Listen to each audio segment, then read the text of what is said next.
The emerald lightning slashed across the sky, illuminating eerie scenes within the deep thickets of Viridia. Rain cascaded without pause upon vast foliage, generating a mesmerizing rhythm that had been the backdrop to Carillion lives for countless generations. Each flash offered glimpses of the jungle's true grandeur.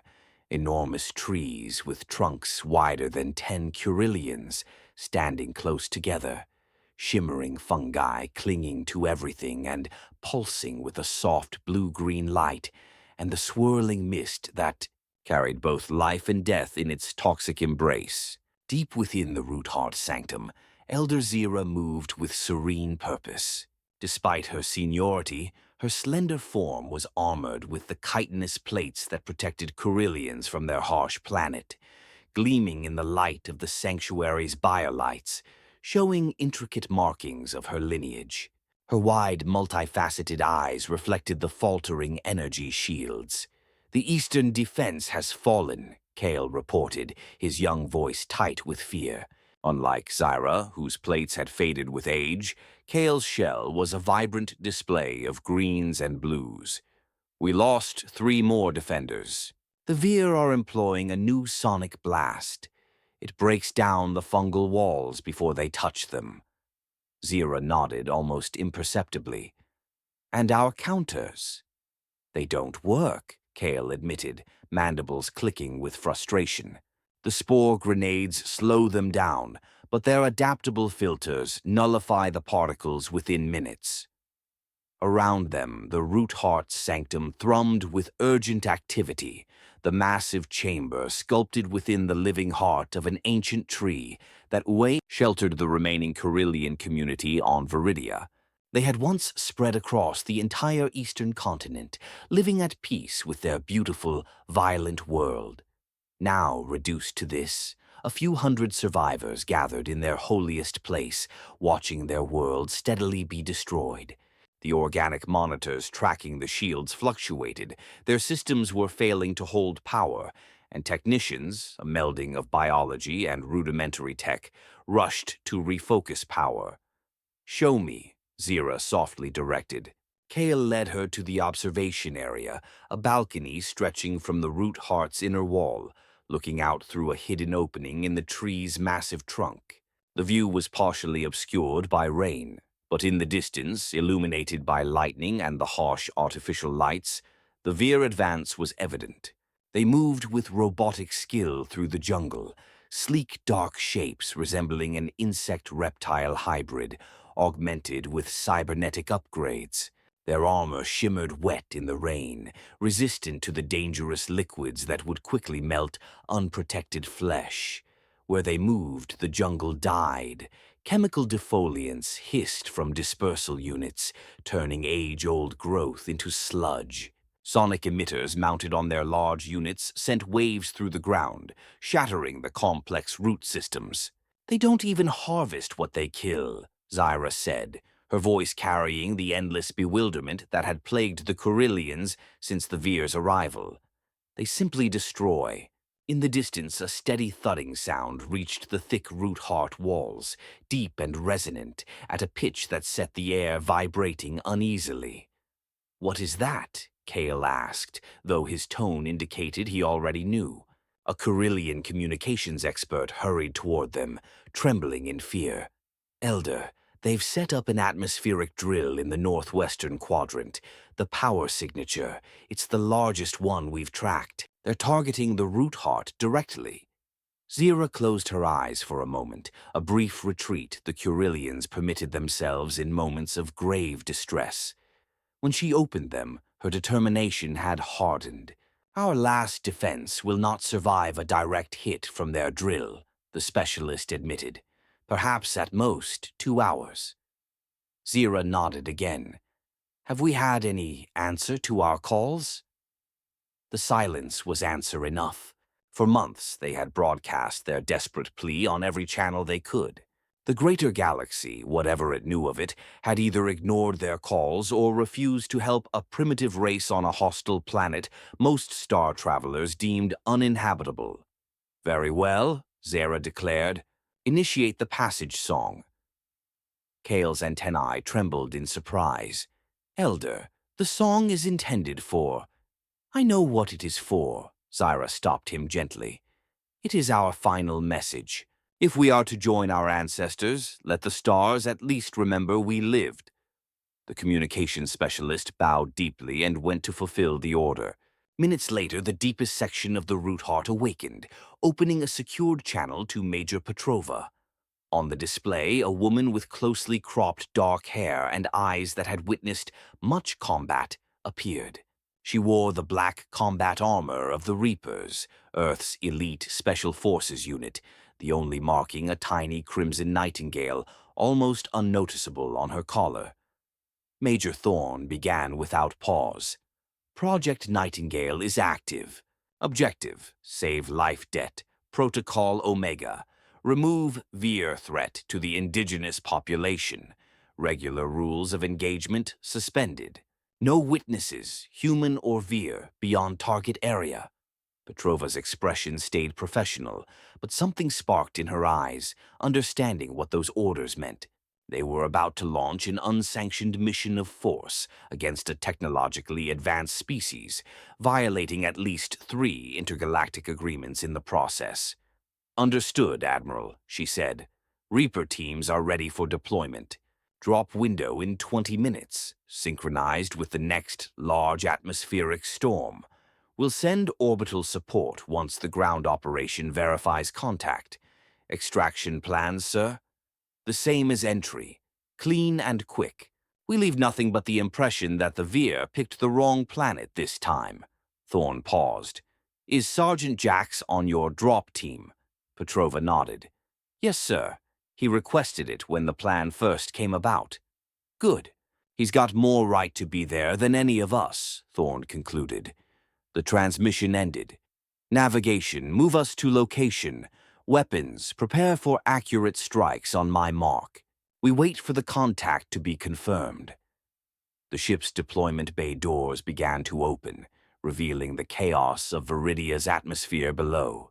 Storm clouds sparking with emerald lightning. Jax's team stepped into their assigned pods, secured their harnesses, and the pods sealed with a soft hiss. The display screen activated. Deployment in 5 seconds, came the neural link countdown. 4, 3, 2, 1, release! The drop pods fired simultaneously, dropping quietly toward the storm-racked planet. Jax, within his pod, closed his eyes briefly. Let history remember, Admiral Thorne murmured on the bridge as the screen confirmed successful deployment. In the root heart sanctum, the situation was crumbling quickly. The Veer drill's steady advance broke through the outer defensive walls. Kurillian soldiers, armed with bioweapons that fired concentrated acid and spore grenades that temporarily neutralized synthetic systems, made their last stand at the inner breach point. They fought bravely, but the outcome was certain. The Veer units moved with calculated precision, their pulse rifles taking down the protectors. Apex Unit 7, its enhanced frame towering above standard Veer drones, its shell showing marks of many campaigns, had cybernetic enhancements meshed seamlessly with its evolved biology. Resistance is pointless, it informed the group. Native extinction is at 98%. Initiation of resource extraction is set to begin following the elimination of Zira's final sanctuary. Inside the sanctuary's inner chambers, the scene was observed. Monitoring systems displayed the battle's progression. The remaining Kurillians were gathered, some praying to ancient deities, others simply waiting with calm acceptance of what was to come. Suddenly, the monitoring system unveiled an unforeseen development. The Veer advance was faltering. Several units froze completely, while others opened fire on targets undetectable to Kurillian sensors. What's occurring? Kale questioned, leaning toward the display. Before a response could be formulated, a series of deep, muffled booms echoed through the structure, noticeably different from the drill's continuous rumble. The entire sanctuary vibrated, dust and small biomatter fragments descending from the ceiling. On the display, the signals of numerous Veer units vanished. At the Veer drill site, Apex Unit 7 experienced confusion. Its sensor array detected multiple irregularities simultaneously. Communications with the orbital fleet suffered sudden degradation. Ground sensors showed movement patterns that materialized and dissipated with impossible speed, and energy signatures flared in impossible locations. Orbital command, respond, it transmitted. Detecting sensor ghosts. Possible indigenous countermeasure. Request scan from upper atmosphere. The response arrived fragmented, hindered by interference. Under attack. Unknown vessels. Stealth technology. Before Apex Unit 7 could process the data, the canopy above the drill site erupted with fresh activity. Black objects plummeted from the clouds. Their descent decelerated at the last possible moment by silent gravitational cushioning. They struck the ground with accuracy, avoiding Veer concentrations initially, not out of hesitation but for strategic positioning. The drop pods parted, and figures in black armor emerged with coordinated fluidity. Their armor seemed to absorb ambient light, making them difficult to track even with the Veer's superior visual systems. Their movements possessed a speed and precision equaling Veer efficiency, yet included adaptability that was undeniably human. Major Petrova's voice crackled across the neural network, connecting the Reaper teams. Alpha Team, secure the drill. Bravo, establish perimeter. Charlie and Delta, advance on the sanctuary. Weapons free, designated targets. The Reapers engaged with deadly effectiveness. They had trained for this, studying every detail of Veer physiology and technology.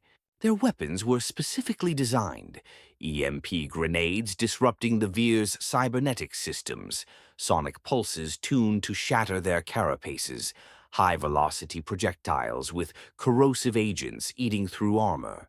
Apex Unit 7 watched as its leading units were systematically destroyed. These were not desperate, uncoordinated Carillion attacks. This was different. A military force with doctrine, discipline, and technology nearly on par with the Veer. All units converge on hostiles, it commanded. Priority override. Eliminate new threat before proceeding to indigenous enclave.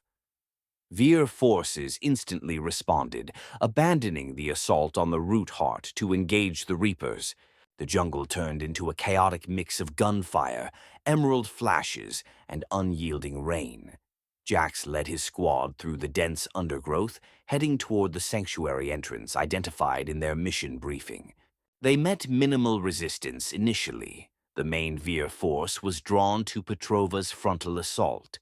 But approaching the root heart, they encountered a group of Carillion defenders who had ventured out to examine the sudden shifts in the battle. The Carillions reacted with alarm at the sight of new armored figures appearing from the jungle. Kale, leading the group, raised his bio-lance defensively. "Hold fire," Jax ordered his squad, raising his hand. Against standard procedure, he detached his helmet, exposing his face to Viridia's corrosive environment. His suit's collar immediately deployed a localized atmospheric filter, creating a pocket of breathable air. He looked directly at Kale and spoke a single word he had practiced repeatedly over the years, ensuring his vocal cords could approximate the Carillion language. "Vashta, friend. Safe." Kale's antennae twitched in shock. His large eyes studied Jax's face with evident confusion. The other Carillions remained defensive. "We're here to assist," Jax continued, knowing they wouldn't understand the words, but hoping his tone conveyed intent. "We're battling the Veer. We're on your side." Understanding slowly dawned in Kale's expression. He cautiously lowered his bio-lance and emitted a series of clicks to his companions. They lowered their weapons, though their postures remained wary. Jax resealed his helmet. "Team, we have contact with allies. Establish a defensive perimeter around the sanctuary entrance. Nothing breaches it." As his squad moved to comply, Jax received a transmission from Petrova. "Jax, status?" "Made contact with the Carillions, Major. They're allowing us through, securing their position now." "Good. Be advised, Veer are regrouping for a counteroffensive. Hold that position at all costs. The Admiral reports the orbital situation is developing favorably. In the upper atmosphere in near space surrounding Viridia, the silent Vigil and its escort of stealth frigates finally revealed their presence. They decloaked in a carefully coordinated sequence, appearing in positions offering ideal firing solutions on the unsuspecting Veer fleet. The Veer ships, their attention focused on the planet below and the sudden loss of ground communications, had no warning. Their first sign of the Earth fleet was a railgun slug at near light speed, ripping through their hulls, and plasma torpedoes materializing from empty space to strike their shields. On the silent Vigil's bridge, Admiral Thorne observed the tactical display with his usual composure. "Target their propulsion and communications first," he directed. "I want them isolated and immobile before we escalate to weapons." The Earth ships executed his commands with precision. The stealth technology that concealed their approach now let them appear and disappear from Veer sensors, attacking from unexpected angles, never offering a solid target. "Sir," the tactical officer reported, "Veer command ship attempting to deploy fighters." "Understood. Release the EW suite, full spectrum." A new kind of attack joined the physical assault, electronic warfare packages invading Veer systems, corrupting launch sequences, scrambling targeting algorithms, causing critical failures in life support and power distribution. The Veer, for all their technological power, had never experienced this blend of Earth military doctrine and adaptive software.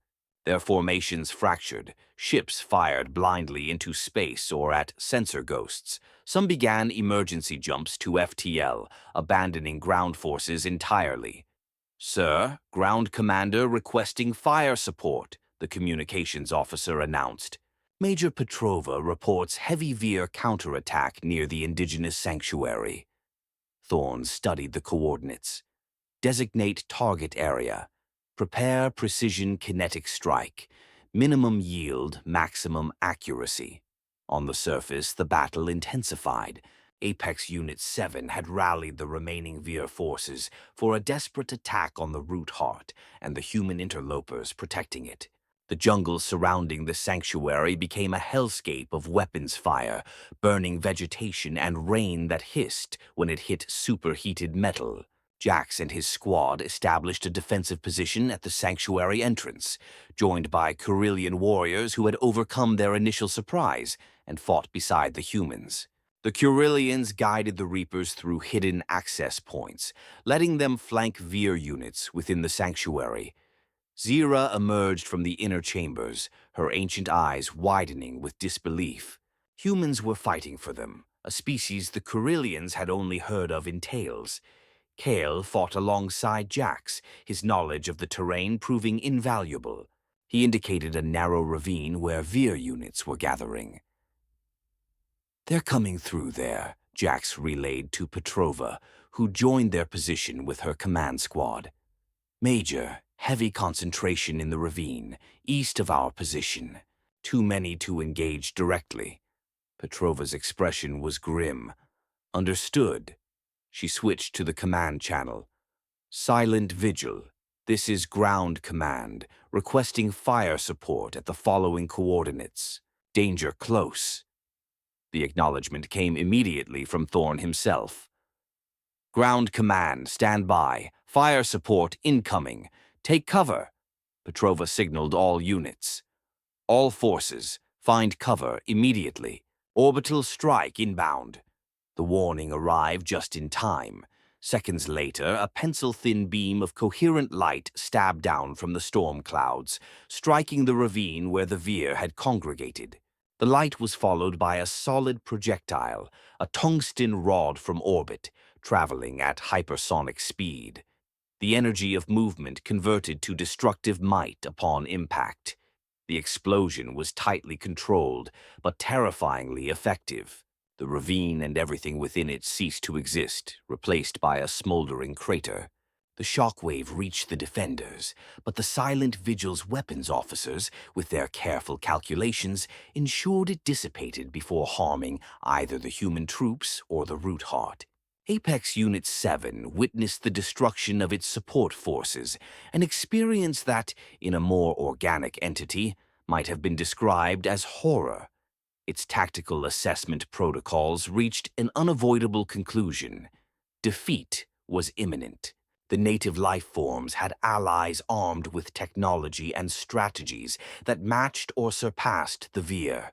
Orbital support was gone. Ground forces were being methodically eliminated. It made a final decision: redirect all available power to its mobility systems. If it could reach the sanctuary's core, it could still fulfill a fraction of its mission: the eradication of the Curillian leadership in a single decisive strike. It advanced with unexpected velocity, breaking through the perimeter at its weakest point, rushing directly toward the sanctuary's entrance, where Zira had emerged to observe the conflict. Its weapon systems charged, aiming at the Elder. Jax saw the movement too late. Positioned on the opposite side of the entrance, he was engaged with a group of Vir drones. By the time he turned, Apex Unit 7 was mid-leap, its trajectory aimed at the undefended Zyra. Without conscious thought, Jax launched himself into the unit's path. They collided mid-air, crashing to the ground in a tangled mess of human and Vir limbs. Apex Unit 7's superior strength gave it the immediate advantage, pinning Jax to the muddy ground. Its weapon arm reconfigured to deliver a fatal blow. Jax fought with desperate strength, holding the deadly appendage inches from his face. His armor servos whined in protest, power reserves dropping as they tried to match the Vir's output. Suddenly, a biolance pierced Apex Unit 7's carapace from behind. Kale had circled around and struck at the exact joint where the unit's protective plating was thinnest. The lance's acidic payload discharged directly into the Vir's internal systems. Apex Unit 7 convulsed, its systems failing. Jax seized the opportunity, twisting free and drawing his combat knife, a monomolecular blade crafted specifically for penetrating Vir armor. With a precise, practiced movement, he thrust it upward through the unit's sensory cluster, severing the links between its organic brain and cybernetic systems. The lights in Apex Unit 7's compound eyes flickered and died. Its limbs twitched once, then stilled. Around them, the battle was concluding. Without their commander, the remaining Vir units fell into disarray, their collective consciousness fragmented. The Reapers eliminated them with methodical efficiency. Jax, breathing heavily, pushed the dead Vir off him and rose to his feet. He found himself face to face with Zira, whose ancient eyes studied him with an intensity that seemed to pierce his soul. Petrova approached, her armor scarred from combat, but her movements still controlled. Ground objectives achieved, she relayed over the command channel. Vir ground forces neutralized, Curillian leadership secure. In orbit, Admiral Thorne received the report with a slight nod. Understood. Major, commence extraction procedures. We leave no trace of our presence, except results. The aftermath settled over the jungle around the Root Heart Sanctum. The constant rain washed blood, both human and Vir, into the earth. Smoke rose from damaged equipment and burning vegetation, only to be suppressed by the deluge. Reaper medics moved among the injured, treating both their own and the Curillians with equal care. Inside the sanctuary, a temporary command post was established. Supply crates bearing the UNS insignia were opened, revealing medical equipment, power cells, and basic provisions, enough to help the Curillians recover, but nothing that would drastically accelerate their technological advancement. Jack stood apart from the activity, having removed his helmet again to converse directly with Zyra and Kale. The conversation was slow, limited by the language barrier, but the essence was conveyed through gestures and the few Curillian words Jax had learned. "You came," Zyra stated, her clicking speech translated roughly through a handheld device programmed with limited linguistic data from the Odyssey archives. Jax reached into a compartment on his armor and withdrew a small object, a polished seed pod from a viridian plant carved with intricate patterns. It had been given to him by the Curillian who had cared for his wounds decades earlier. "Long ago," he said simply, "your people saved mine. We remembered." Zira took the seed pod, her delicate fingers tracing the patterns with recognition. "This was Neris, my predecessor. He spoke of humans. He once helped." Jax nodded. "I was one of them, a child. He saved my life." Understanding dawned fully in Zira's expression. She made a gesture the translation device couldn't interpret, but its meaning was clear, a profound acknowledgement of a cycle completed. On the Silent Vigil's bridge, Thorn activated the wideband communication system. He broadcast a brief message on frequencies that would be picked up by listening stations throughout the sector. Decades ago on Viridia, kindness was shown when none was expected. Earth remembers its debts. This balance is now paid. He cut the transmission abruptly, ensuring it was too short to be traced. It would remain a mystery to anyone who intercepted it, except those who needed to understand. "Prepare for withdrawal," he commanded.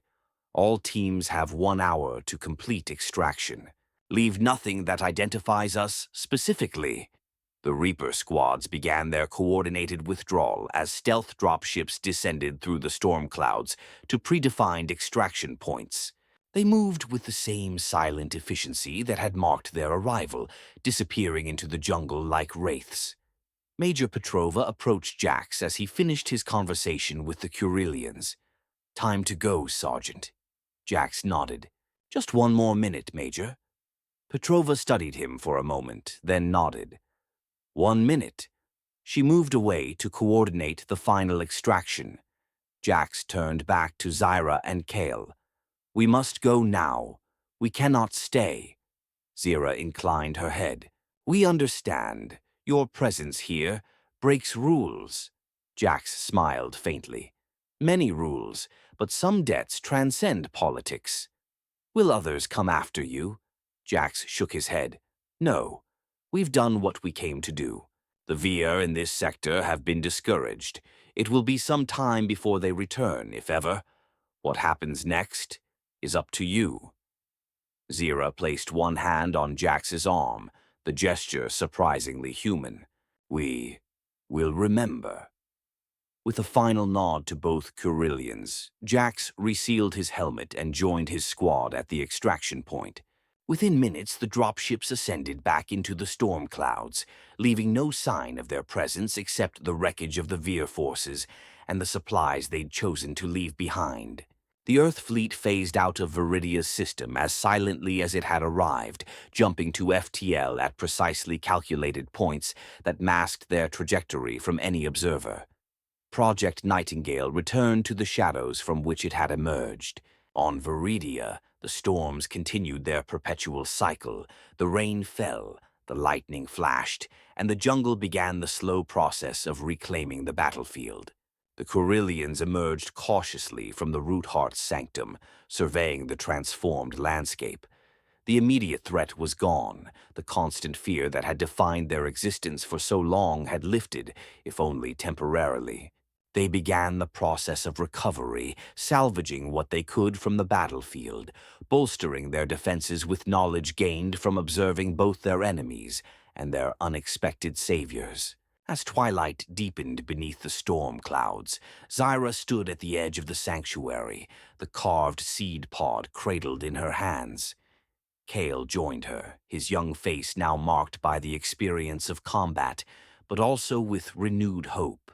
"Do you think they will come again?" he asked, "if the Veer should return?" Zira considered the question. "Perhaps. Perhaps not. But they have given us something more valuable than their continued protection, the knowledge that we are not alone." She looked up at the storm clouds that had always defined the borders of their world. Somewhere beyond those clouds, someone remembered us. That is a kind of immortality, Kale, to be remembered. The emerald lightning flashed, illuminating their faces, weary but unbowed. The jungle around them pulsed with bioluminescence, life continuing its patient cycle. The future remained uncertain. The Veer might return, the wider galaxy might still be indifferent to their fate. But they had survived. They had survived because someone, somewhere, remembered. In the profound stillness left by the warriors who had fallen from the sky, that simple truth endured.